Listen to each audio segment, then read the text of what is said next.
My name is Antoine Azar. I'm an allergy immunology physician, and I'm the director for the Center for Adult Primary Immunodeficiency.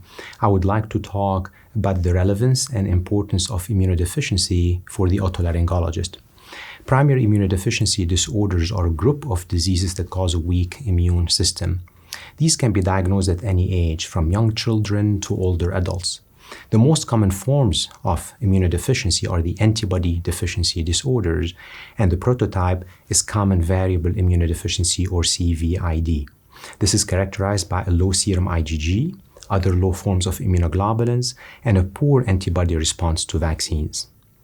The main manifestations of antibody deficiency is recurrent, unusual, or severe infections. And the most common infections affect the respiratory tract, including chronic sinus disease and ear infections. In fact, it's estimated in meta-analyses that more than 20% of patients with chronic recalcitrant sinus disease, despite medical and surgical therapy, can have a form of antibody deficiency.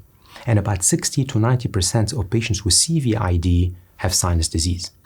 Therefore, it's important for the otolaryngologist to recognize the signs and symptoms of primary immunodeficiency. Screening for antibody deficiency starts with measuring serum immunoglobulin levels and following that, assessing the antibody response to vaccines. If a diagnosis of antibody deficiency is made, patients can be treated with a variety of modalities that can result in significant reduction in infections and reduction in the progression to end organ disease. The second topic I'd like to talk about is hearing loss.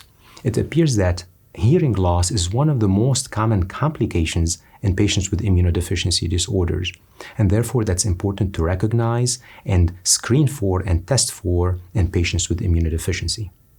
Separately, a number of patients develop immune-mediated sensory neural hearing loss. This can be bilateral, and this can be progressive and lead to permanent hearing loss. Currently, the main treatment available for immune-mediated sensory neural hearing loss is courses of steroids. But if patients don't respond well to steroids, they can progressively lose their hearing. However, there's other forms of immunomodulatory therapy that can be used for these patients to try to dampen the immune response. We have treated a number of patients with immunomodulatory therapy, and this has resulted in reduction in the fluctuations of hearing loss and reduction and prevention of permanent hearing loss. To summarize, I'd like to emphasize the role of immunodeficiency for the otolaryngologist in terms of recurrent infections, chronic sinus disease, and immune-mediated hearing loss.